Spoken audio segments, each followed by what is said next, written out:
তো বন্ধুরা ঠিক এই সময় রেমাল ঘূর্ণিঝড় কোন দিকে রয়েছে সেই দিকটা দেখবো, পাশাপাশি কোন দিকে যেতে পারে এই মুহূর্তের অবস্থানটা কি রয়েছে। তো চটপট দেখে নিচ্ছি। তো যদি আমরা প্রথমে একটু তাকাই উপগ্রহ চিত্র অনুসারে, সেখানে কিন্তু আমরা দেখতে পাচ্ছি যেটা মেঘের অবস্থাটা যদি আমরা তাকাই, তাতে করে দেখতে পাওয়া যাচ্ছে যে পশ্চিমবঙ্গে দক্ষিণবঙ্গে যেমন প্রচুর পরিমাণে মেঘ রয়েছে, পাশাপাশি কিন্তু আমরা দেখতে পাচ্ছি এদিকে ত্রিপুরা, কুমিল্লা, চট্টগ্রাম এই সমস্ত এলাকাতেও কিন্তু প্রচুর পরিমাণে মেঘ রয়েছে। এবং গোটা পশ্চিমবঙ্গ জুড়েই যদি মেঘ রয়েছে, উত্তরবঙ্গটাকে অল্প বাদ দিলে আর বাংলাদেশেও একই রকম অবস্থা, গোটা বাংলাদেশেই মেঘ রয়েছে। তবে সব থেকে মেঘ যদি বেশি দেখতে পাই আমরা, ঠিক এই জায়গাটাতে বেশি মেঘ দেখতে পাওয়া যাচ্ছে। অর্থাৎ রেমাল ঘূর্ণিঝড়টা ঠিক যে জায়গাতে রয়েছে সেইখানেই কিন্তু আমরা সব থেকে বেশি মেঘ দেখতে পাচ্ছি। এবার একটু বায়ুর ঝাপটা মোডে চলে যাচ্ছি এবং একটু দেখে নেবো যে আমরা এই মুহূর্তে রয়েছে ECMWF এই মডেলটাতে। তো এই মডেলটাতেই দেখার চেষ্টা করবো যে কি সম্ভাবনা রয়েছে।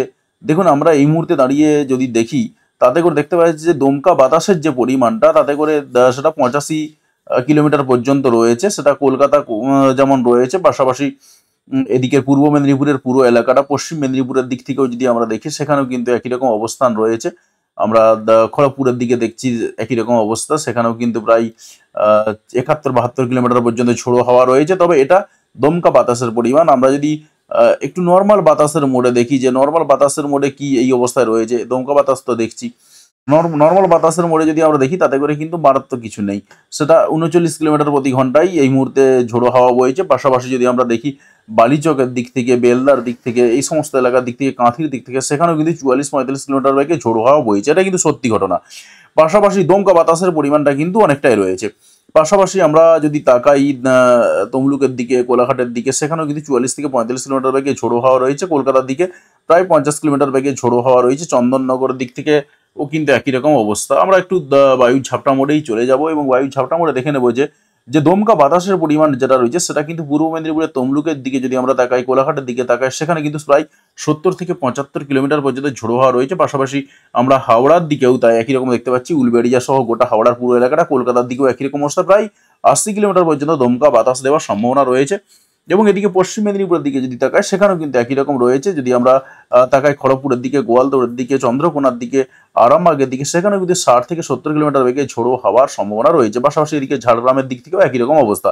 ঝাড়গ্রাম, গোপীবল্লভপুর, সেখানেও কিন্তু প্রায় 60-70 কিলোমিটার বেগে ঝোড়ো হাওয়ার সম্ভাবনা রয়েছে। সেটা দমকা বাতাসের দিক থেকে। এবারে আমরা যদি 2 চব্বিশ পরগনার দিক থেকে দেখি, সেখানেও কিন্তু গোটা চারিদিকে 2 চব্বিশ পরগনা বলতে একদম সাউথ 24 পরগনা, দক্ষিণ 24 পরগনা এবং উত্তর 24 পরগনা দুটো, এবং সবকটা জেলাতেই কিন্তু, সবকটা জায়গাতেই কিন্তু আমরা দেখতে পাচ্ছি যেটা প্রায় 88 কিলোমিটার পর্যন্ত আমরা দমকা বাতাস পাচ্ছি। যে দমকা বাতাসটা দেবে, এই মুহূর্তে বাতাস যেটা নর্মাল অবস্থাতে বইছে, তার যদি পরিমাণ দেখি, সেটা কিন্তু বিশাল কিছু নয়। সেটা 47 কিলোমিটার বেগে ঝোড়ো হাওয়া মোটামুটিভাবে বইছে এবং 47-44 কিলোমিটার বেগে কিন্তু ঝোড়ো বাতাস বইছে। তবে যদি দমকা বাতাস দেখি, সেটা কিন্তু রয়েছে একদম 88 কিলোমিটার পর্যন্ত। পাশাপাশি আমরা যদি বাংলাদেশের দিকে তাকাই, সেখানেও কিন্তু দেখতে পাচ্ছি সাতক্ষীরা দিকে যদি তাকাই আমরা, সেখানেও কিন্তু একরকম অবস্থা। শ্যামনগরের দিক থেকেও একরকম অবস্থা রয়েছে। শ্রীকান্তপুরের দিক থেকে যদি আমরা একই তাকাই, সেখানেও কিন্তু একই রকম দেখতে পাওয়া যাচ্ছে। প্রায় 75 কিলোমিটার বেগে ঝোড়ো হাওয়া রয়েছে। এছাড়াও কিন্তু মংলার দিক থেকে দেখা যায়, সেখানেও কিন্তু একই রকম। খুলনার দিক থেকেও একই রকম অবস্থা। এবার আমরা একটু এগিয়ে যাব, পাশাপাশি যশোরের দিক থেকেও রয়েছে। এবার আমরা একটু এগিয়ে যাবো এবং দেখে নেবো যে আর কি প্রভাব রয়েছে, প্রভাবটা কতটা কি পড়তে পারে, সর্বোচ্চ গতিবেগ কতটা কি রয়েছে। তবে এখানে যে সর্বোচ্চ গতিবেগ যেটা দেখা যাচ্ছে, সেটা থেকে ভয় পেয়ে যাওয়ারও কিছু নেই, কারণ এটা মাঝে মধ্যে দমকা বাতাস দেবে। এটা আমরা একটু এগিয়ে যাবো এবং ঠিক রাত্রি 9টার দিক করে কিন্তু আমরা দেখতে পাবো যেটা যেটা মোটামুটিভাবে সুন্দরবন দিয়ে প্রবেশ করে যাবে। এবং আমরা যদি তাকাই এদিকে হলুদবাড়ির দিক থেকে বা হলদিবাড়ির দিক থেকে, সেখানে কিন্তু আমরা দেখতে পাবো যে এটা প্রবেশ করে যাবে ঠিক 9টার দিক করে, পাথর প্রতিমার দিক দিয়ে প্রবেশ করে যাবে, সেরকমই কিন্তু দেখা যাচ্ছে। তো আমরা একটু এগিয়ে যাব এবং দেখে নেবো যে কি সম্ভাবনা রয়েছে।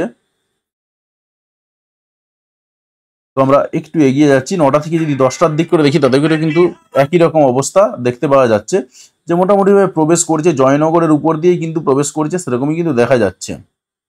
তো আমরা যদি দেখি ঠিক 12টা-1টা নাগাদ কিন্তু এটা জয়নগরের উপর দিয়ে হয়ে চলে যাবে। অর্থাৎ যা দেখেছিলাম সেটাই কিন্তু ঘটনা ঘটছে।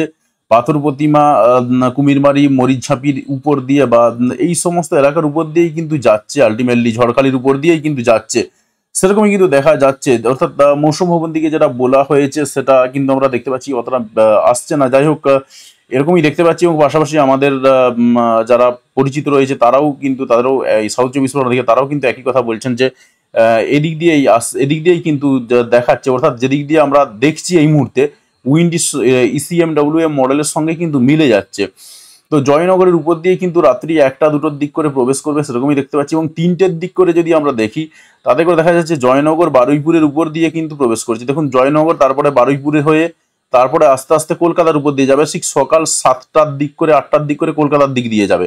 দেখুন সকাল 7টা-8টার দিক করে কলকাতা থেকে খড়দা হচ্ছে, কলকাতা থেকে খড়দা হয়ে চন্দননগরের উপর দিয়ে কিন্তু প্রবেশ করছে আস্তে আস্তে, পান্ডুয়ার পাশ দিয়ে, চাকদার পাশ দিয়ে হয়ে প্রবেশ করছে সেরকমই দেখা যাচ্ছে। অর্থাৎ শান্তিপুরের একদম পাশ দিয়ে ধারগে প্রবেশ করছে সেরকমই কিন্তু দেখা যাচ্ছে।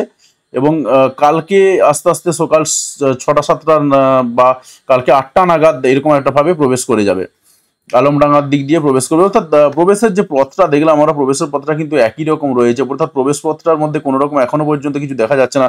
এবং ঝড়ের গতিবেগ যদি আমরা দেখি, প্রায় 105-7 কিলোমিটার পর্যন্ত ঝড়ের গতিবেগ রয়েছে। স্বাভাবিকভাবে এই সমস্ত এলাকার মানুষজনদেরকে বলবো যে অবশ্যই সাবধান করে দেবেন ফোন করে, যে কারণ এখানে নেটওয়ার্কও খুব একটা ভালো পাওয়া যাচ্ছে না, ফোনেও সেভাবে কথা শুনতে পাওয়া যাচ্ছে না, জাস্ট কিছুক্ষণ আগে কথা বললাম। তো ওভারঅল কিন্তু দেখা যাচ্ছে যেটা আজকে সারাটা রাতই তাণ্ডব চালাবে, এবং সারাটা রাত 24 পরগনার মানুষদের অবস্থা কিন্তু খুব খারাপ হবে এখানেতে। এবং পাশাপাশি আমরা দেখতে পাচ্ছি যে পূর্ব মেদিনীপুরের দিক থেকেও কিন্তু কম বেশি একই রকম অবস্থা।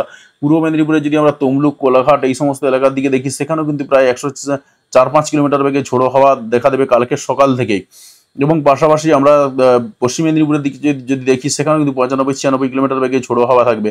বাঁকুড়ার দিকেও 76-75 কিলোমিটার বেগে ঝোড়ো হাওয়া থাকবে। দুর্গাপুরের দিক থেকেও প্রায় 80 কিলোমিটার বেগে ঝোড়ো হাওয়া থাকবে। অবশ্যই এগুলো দমকা বাতাসের পরিমাণ।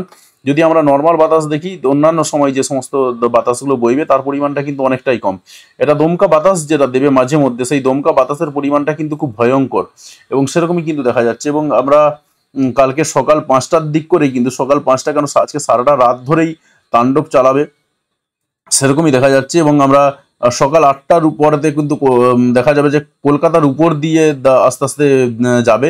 এবং পাশাপাশি যে সমস্ত এলাকাগুলো রয়েছে পশ্চিমবঙ্গের, দক্ষিণবঙ্গের প্রায় প্রত্যেকটা এলাকাতেই প্রায় 90-95 কিলোমিটার বেগে ঝোড়ো হাওয়া রয়েছে। পাশাপাশি বাংলাদেশের দিকেও যদি আমরা তাকাই, সেখানেও কিন্তু খুলনার দিক থেকে সব থেকে বেশি 110 কিলোমিটার পর্যন্ত ঝোড়ো হাওয়া রয়েছে।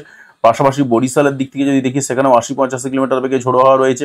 কুমিল্লার দিক থেকেও 65 কিলোমিটার বেগে ঝোড়ো হাওয়া রয়েছে। ঢাকার দিক থেকেও 70-72 কিলোমিটার বেগে ঝোড়ো হাওয়া রয়েছে। রাজশাহীর দিক থেকে 74-75 কিলোমিটার বেগে ঝোড়ো হাওয়া রয়েছে। এছাড়াও কিন্তু আমরা যদি পশ্চিমবঙ্গের উত্তরবঙ্গের দিকে তাকাই, মালদা, সেখানেও 60-65 কিলোমিটার বেগে ঝোড়ো হাওয়া রয়েছে। আর এদিকে মুর্শিদাবাদ এবং বীরভূমের দিক থেকে যদি তাকাই, সেখানেও কিন্তু 80 কিলোমিটার বেগে আমরা ঝোড়ো হাওয়া দেখতে পাচ্ছি। মালদার দিক থেকে তুলনামূলকভাবে একটু কম, 60-65 কিলোমিটার বেগে ঝোড়ো হাওয়া দেবে, তবে সেটা সকাল 10টা নাগাদ, তারপরে কিন্তু বাড়তে পারে। পাশাপাশি দিনাজপুরের দিক থেকে যদি দেখি, সেখানে কিন্তু 50-55 কিলোমিটার বেগে ঝোড়ো হাওয়া দেবে। তবে সকাল 7টা-8টার দিক করে বা 10টার দিক করে শিলিগুড়ির দিক থেকে খুব একটা প্রভাব থাকবে না। আলিপুরদুয়ারের দিক থেকে হালকা ফুলকা প্রভাব থাকবে। দমকা বাতাস যেটা হবে সেটা প্রায় 50-55 কিলোমিটার বেগে ঝোড়ো হাওয়া দেবে। তবে সিলেটে খুব একটা প্রভাব থাকছে না। চট্টগ্রামের দিক থেকে যদি তাকায়, সেখানেও কিন্তু 50-56 কিলোমিটার বেগে ঝোড়ো হাওয়া দেবে। এবং বাংলাদেশের দিকে আমরা যদি তাকাই, ত্রিপুরা দিক থেকে, সেখানেও কিন্তু 51-52 কিলোমিটার বেগে ঝোড়ো হাওয়া দেবে। এবং সকাল 10টার ফলাফল এটা। এবং আমরা যদি ঠিক 11টার দিকে প্রবেশ করি, 11টার দিকেও কিন্তু কম বেশি একই রকম অবস্থা। আস্তে আস্তে আরও বিভিন্ন জায়গাতে প্রভাব পড়তে শুরু করবে। ঠিক 2টোর দিক করে যদি আমরা দেখি, 2টোর দিক করে কিন্তু আস্তে আস্তে কলকাতার উপর হয়ে যদি আমরা দেখি, চাকদা, পান্ডুয়া, শান্তিপুর এই সমস্ত এলাকার উপর দিয়ে, চন্দননগরের উপর দিয়ে এই দিক দিয়ে প্রবেশ করবে। এবং এই সময়টাতেও কিন্তু পাশাপাশি প্রত্যেকটা এলাকাতেই ঝড়ের গতিবেগ মারাত্মকভাবে থাকবে। আমি আর দেখাচ্ছি না আলাদা করে। তার সঙ্গে সঙ্গে মালদাতে কিন্তু ঝড়ের গতিবেগটা বেড়ে যাবে। আমরা যদি মালদাতে ঝড়ের গতিবেগটা দেখি, সেখানে প্রায় 70 কিলোমিটারের কাছাকাছি ঝড়ের গতিবেগ পৌঁছে যাবে। পাশাপাশি দিনাজপুরের দিক থেকেও কিন্তু 54-55 কিলোমিটার বেগে ঝোড়ো হাওয়া থাকবে। এবং সিলেটের দিক থেকে, সিলেটের বেশ কিছু এলাকাতেও আস্তে আস্তে ঝোড়ো হাওয়া পৌঁছতে শুরু করবে, 40-42 কিলোমিটার বেগে ঝোড়ো হাওয়া। পাশাপাশি কিন্তু আমরা যদি খুলনার দিক থেকে দেখি, সেখানে 102 থেকে 108 কিলোমিটার, 10 কিলোমিটার বেগে ঝোড়ো হাওয়াটা কিন্তু তখনও পর্যন্ত থাকবে। পাশাপাশি আমরা পশ্চিমবঙ্গের দক্ষিণবঙ্গে, যেমন এদিকে আরামবাগ থেকে শুরু করে একদম বাঁকুড়া পর্যন্ত, খড়গপুর থেকে শুরু করে একদম ঝাড়গ্রাম পর্যন্ত, সেখানেও কিন্তু ঝড়ের গতিবেগটা মারাত্মক থাকবে, প্রায় 80 কিলোমিটারের কাছাকাছি থাকবে। এবং এটা দমকা বাতাসের পরিমাণ অবশ্যই মাঝে মধ্যে এরকম দমকা বাতাস একটা দেবে। তো সেরকমই দেখা যাচ্ছে। পাশাপাশি আমরা যদি আরেকটু এগিয়ে যাই এবং দেখার চেষ্টা করি, দেখুন কালকে 5টার দিক করে বেলা 5টার দিক করেও কিন্তু পশ্চিমবঙ্গে থাকবে এবং বেলা 5টা দিকে পশ্চিমবঙ্গ থেকে আস্তে আস্তে বাংলাদেশের দিক দিয়ে প্রবেশ করার চেষ্টা করবে, সেরকমই দেখতে পাচ্ছি আমরা। এদিকে আমরা যদি দেখি কৃষ্ণনগরের দিক থেকে আস্তে আস্তে দিক দিয়ে প্রবেশ করবে এবং ভগুলার দিক থেকে এদিকে প্রবেশ করবে, ভাগুলার দিক থেকে এদিকে প্রবেশ করবে, সেরকমই কিন্তু দেখা যাচ্ছে। এবং আমরা যদি একটু এগিয়ে যাই এবং দেখার চেষ্টা করি যে কি রয়েছে বা কি সম্ভাবনাটা তৈরি হচ্ছে, তো আমরা আরেকটু এগিয়ে যাব। 5টার দিক করে দেখতে পাচ্ছি কালকে বেলা 5টার দিক করে, আর আস্তে আস্তে কিন্তু মোটামুটিভাবে প্রবেশ করে যাবে। এটা দিয়ে আলমডাঙ্গা দিয়ে হয়ে প্রবেশ করেছে। তবে কালকে 8টার পর থেকে যদি আমরা দেখি, 8টার পর থেকে পশ্চিমবঙ্গের দিক থেকে ঝোড়ো হওয়ার পরিমাণটা থাকবে প্রায় 80-85 কিলোমিটার বেগে ঝোড়ো হওয়া থাকবে। তবে 24 পরগনার দিকে সব থেকে বেশি, তার সঙ্গে সঙ্গে কলকাতা, চন্দননগর, নদিয়া এই সমস্ত এলাকাতে এবং পাশাপাশি মুর্শিদাবাদ, বীরভূম এই সমস্ত এলাকাতেও কিন্তু ঝোড়ো হওয়ার পরিমাণটা প্রায় 80 থেকে 90 কিলোমিটার পর্যন্ত ঝোড়ো হাওয়া থাকবে মুর্শিদাবাদের দিক থেকে। এবং আমরা পাবনা দিক দিয়ে যখন প্রবেশ করবে তখন দেখতে পাবো যে সেখানে কিন্তু 108, 9, 10 কিলোমিটার পর্যন্ত ঝোড়ো হাওয়া থাকবে। এবং এদিকে বগুড়ার দিকেও একই রকম অবস্থা, সিরাজগঞ্জের দিক থেকে, সিঙ্গাড়ার দিক থেকে প্রত্যেকটা এলাকাতে কিন্তু 100 কিলোমিটার উপরে ঝড়ের গতিবেগ থাকবে। অর্থাৎ খুব ভয়ঙ্কর হতে চলেছে। যতটা ভয়ঙ্কর ভাবা হচ্ছিল না এটাকে, তার থেকেও দেখা যাচ্ছে আস্তে আস্তে এটা ভয়ঙ্কর হতে চলেছে। এবং বাংলাদেশের বেশিরভাগ জায়গাতেই কিন্তু মারাত্মকভাবে প্রভাবিত হবে সেরকমই দেখা যাচ্ছে। শুধুমাত্র সিলেটের কয়েকটা অংশকে বাদ দিলে বাকি প্রত্যেকটা জায়গা, এবং তার সঙ্গে সঙ্গে পশ্চিমবঙ্গেরও একই অবস্থা। পশ্চিমবঙ্গের ঠিক পুরুলিয়াতে অতটা প্রভাব পড়বে না যে তা নয়, পড়বে অতটা পড়বে না, কিন্তু বাকি অন্যান্য জায়গাগুলোতে মারাত্মক প্রভাব পড়বে। এবারে দেখুন, আমরা যখন 28 তারিখ কে পৌঁছে যাচ্ছি রাত্রি 2টোর দিক করে, তখনও পশ্চিমবঙ্গে প্রভাব থাকবে। তবে পশ্চিমবঙ্গে প্রভাব থাকলে উত্তর 24 পরগনার দিক থেকে প্রভাবটা একটু কম থাকবে, দক্ষিণ 24 পরগনার দিকে আরও একটু কম থাকবে। পাশাপাশি প্রভাবটা সব থেকে থাকবে শান্তিপুরের দিক থেকে, কাটোয়া দিক থেকে, পাশাপাশি মুর্শিদাবাদের দিক থেকে, সেখানে প্রায় 80-85 কিলোমিটার বেগে ঝোড়ো হাওয়া দেবে। এবং আমরা যদি তাকাই বাংলাদেশের দিকে, বাংলাদেশেও কিন্তু সব জায়গাতে প্রায় 80-85 কিলোমিটার বেগে ঝোড়ো হাওয়া দেবে এই সময়টার দিকে। একদম ঢাকা থেকে শুরু করে বলা যেতে পারে ঢাকা, এদিকে ময়মনসিংহ, রংপুর প্রত্যেকটা ডিভিশনে মারাত্মক পরিমাণে ঝোড়ো হাওয়া দিতে শুরু করবে। এছাড়াও পশ্চিমবঙ্গের আলিপুরদুয়ারের দিক থেকে যদি দেখি 28 তারিখ ঠিক রাত্রি 2টোর দিক করে, অর্থাৎ 27 তারিখের রাত্রিতে সেখানে প্রায় 60-65 কিলোমিটার থেকে 70 কিলোমিটার পর্যন্ত ঝোড়ো হাওয়া বা দমকা বাতাস দেওয়ার সম্ভাবনা রয়েছে আলিপুর, কোচবিহার, দিনহাটা এই সমস্ত এলাকার দিক থেকে। পাশাপাশি আমরা যদি তাকাই আসামের দিক থেকে, সেখানেও কিন্তু প্রায় 70 কিলোমিটার বেগে ঝোড়ো হাওয়া দেবে এবং মেঘালয়ের দিকেও একই রকম অবস্থা। অর্থাৎ তবে শিলিগুড়িতে কিন্তু অতটা প্রভাব আমরা দেখতে পাচ্ছি না, শিলিগুড়িতে অতটা প্রভাব পড়বে না, সেরকমই দেখা যাচ্ছে। পাশাপাশি কিন্তু মালদার দিক থেকে, বালুরঘাটের দিক থেকে এখানেও কিন্তু মারাত্মক প্রভাব থাকবে। সেখানেও প্রায় আমরা দেখতে পাচ্ছি 70-75 কিলোমিটার বেগে ঝোড়ো হাওয়া থাকবে। এবং 28 তারিখ সারাটা দিনই এক প্রকার থাকবে। 27 তারিখ থেকে শুরু হয়ে যাবে, 28 তারিখে সারাটা দিনই থাকবে। আমরা আরেকটু এগিয়ে যাব এবং দেখে নেবো যে আর কি সম্ভাবনা রয়েছে। তো আমরা দেখছি যেটা যে 28 তারিখ একদম সকাল 10টার দিকে যখন প্রবেশ করছি, তখন কিন্তু আর সকাল 10টার দিকে পশ্চিমবঙ্গে সেভাবে কোনো রকম প্রভাব থাকবে না। তবে গোটা বাংলাদেশে তখনও তাণ্ডব চালাবে এবং তার সঙ্গে সঙ্গে গোটা আসাম, ত্রিপুরা এই সমস্ত এলাকাতে কিন্তু তাণ্ডব চালাবে এই ঘূর্ণিঝড়টা, বা সেরকমই কিন্তু দেখা যাচ্ছে। এবং 28 তারিখ যখন রাত্রি 8টা বাজবে বা 10টা বাজবে, তখন কিন্তু আস্তে আস্তে এটা বাংলাদেশ থেকেও চলে যাবে। বাংলাদেশের সিলেটের দিক থেকে তখন প্রভাব থাকবে সামান্য পরিমাণে, এবং তার সঙ্গে সঙ্গে গোটা আসাম জুড়ে এবং মেঘালয় জুড়ে প্রভাবটা থাকবে। এবং 29 তারিখে আমরা যখন গভীর রাতে প্রবেশ করছি বা ভোরের দিকে প্রবেশ করছি, তখন কিন্তু দেখা যাচ্ছে 29 তারিখে পুরোপুরি প্রভাব মুক্ত হয়ে যাবে। তবে এই ঘূর্ণিঝড় চলে যাওয়ার পরে পরে আরও বেশ কিছু এর ছেড়ে আসা যে নিম্নচাপগুলো, সেইগুলো পশ্চিমবঙ্গ এবং বাংলাদেশের বিভিন্ন এলাকায় প্রবেশ করবে, যার ফলে কিন্তু দমকা বাতাস মাঝে মধ্যেই কিন্তু দেবে। সেটা 44 থেকে 45 কিলোমিটার থেকে শুরু করে ত্রিপুরার দিকে আমরা 60-62 কিলোমিটার পর্যন্ত বেগে ঝোড়ো হাওয়া দেখতে পাচ্ছি, যেটা 29 তারিখ নাগাদ কিন্তু শুরু হবে। আমরা আরেকটু এগিয়ে যাবো এবং দেখে নেবো যে আর কি সম্ভাবনা রয়েছে। ওভারঅল কিন্তু দেখলাম যেটা যে এই সম্ভাবনাটা কিন্তু থেকেই যাচ্ছে এবং এইটা কয়েকটা দিন চলতে থাকবে। 29 তারিখে সকালের দিকটাতে তেমন থাকবে, রাতের দিক করে থাকবে না। তো তার সঙ্গে সঙ্গে আমরা 30 তারিখে যদি দেখি, 30 তারিখেও কিন্তু একই রকম থাকবে। তারপরে পরেও কিন্তু হালকা ফুলকা একটা নিম্নচাপের যে ছোঁয়া, সেগুলো কিন্তু থেকেই যাচ্ছে।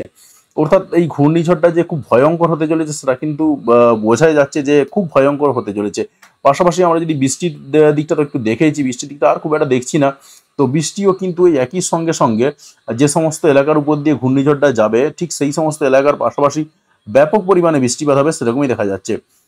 তবে আজকে যদি ঠিক ল্যান্ডফল করার মুহূর্তে আমরা যদি দেখি, ঠিক 12টার দিক করে যখন ল্যান্ডফল করবে বা তখন কিন্তু আমরা দেখতে পাবো যেটা যে বিশেষ করে চন্দননগর এদিকে খড়দা, কলকাতা, কোলাঘাট, উলুবেড়িয়া, তমলুক, কাঁথি এই সমস্ত এলাকার দিক থেকে, বাজকুলের দিক থেকে, ভগবানপুরের দিক থেকে, এগরার দিক থেকে, ময়নার দিক থেকে, মহিষাদলের দিক থেকে ব্যাপক পরিমাণে কিন্তু বৃষ্টিপাতের সম্ভাবনা রয়েছে। ব্যাপক বৃষ্টি হবে একদম। পাশাপাশি কিন্তু এদিকে আমরা যদি বাংলাদেশের দিকে তাকাই, সেখানেও কিন্তু শ্যামনগর রয়েছে, এবং এই সাউথ চব্বিশ পরগনা এবং নর্থ চব্বিশ পরগনা এই দুটোতে তো একদম মারাত্মক পরিমাণে বৃষ্টি হবে। বিশেষ করে সাউথ চব্বিশ পরগনার অবস্থা কিন্তু খুব খারাপ। পাশাপাশি আমরা বাংলাদেশের দিকে যদি তাকাই, সেখানেও কিন্তু মাথাবেড়িয়ার দিক থেকে, ফিরোজপুরের দিক থেকে, খুলনা, সাতক্ষীরা, শ্যামনগর, কালাপাড়া একদম প্রত্যেকটা এরিয়াতে মারাত্মক পরিমাণে বৃষ্টি, সাংঘাতিক লেভেলের বৃষ্টির সম্ভাবনা রয়েছে। এবং আজকে ঠিক 12টার পর থেকেই কিন্তু মারাত্মকভাবে বৃষ্টি অলরেডি পড়েছে, আরও সাংঘাতিকভাবে বৃষ্টিটা বেড়ে যাবে। এবং দেখুন আমরা ঠিক দেখতে পাচ্ছি ঠিক সেমভাবেই একই রকমভাবেই প্রবেশ করেছে। তো যাই হোক বন্ধুরা, আশা করছি পুরো ব্যাপারটা বুঝতে পেরেছেন। তো অতি অবশ্যই কমেন্ট করে জানাবেন যে আপনি কোন এলাকা থেকে ভিডিওটি দেখলেন, এবং অবশ্যই আমি বলবো যে আপনাদের আত্মীয় স্বজন যারা রয়েছেন তাদেরকেও একটু সাবধান করে দেবেন, কারণ তারা ইন্টারনেট এই মুহূর্তে অ্যাক্সেস করতে পারছেন না, মোবাইলের নেটওয়ার্ক নেই সেভাবে। সাউথ চব্বিশ পরগনার দিক থেকে যদি আপনি ফোন করে দেখেন, দেখবেন অনেক জায়গাতেই ইন্টারনেট অ্যাক্সেস নেই, এবং বলা যেতে পারে মোবাইলের নেটওয়ার্কও খুব দুর্বল, খুব বাজে অবস্থা, খুব সাংঘাতিকভাবে ঝোড়ো হাওয়াটা প্রবেশ করছে, এবং সেই খবরটা কিন্তু আমরা এই মুহূর্তেই পেলাম। তো যতটা সম্ভব হয় মোটামুটিভাবে খবরগুলো ছড়িয়ে দিন, এবং পাশাপাশি লোকজনদেরকে একটু ফোন করে জানিয়ে দিন, অন্ততপক্ষে যতটা সম্ভব তারা সাবধানতা অবলম্বন করতে পারে, কোন দিক দিয়ে প্রবেশ করছে সেটা অন্ততপক্ষে জানিয়ে দিন। যতটা সাবধানতা অবলম্বন করা যায় সেই চেষ্টা অন্ততপক্ষে করে যান। তো যাই বন্ধু, ধন্যবাদ ভিডিওটি দেখার জন্য। অবশ্যই এই ভিডিওতে লাইক দিবেন, এবং আমাদেরকে উৎসাহ বাড়াবেন, যাতে করে আমরা এইরকম সঠিক তথ্য আমাদের কাছে সবসময় পরিবেশন করতে পারি, সেই আশীর্বাদ করবেন। ধন্যবাদ বন্ধু ভিডিওটি দেখার জন্য।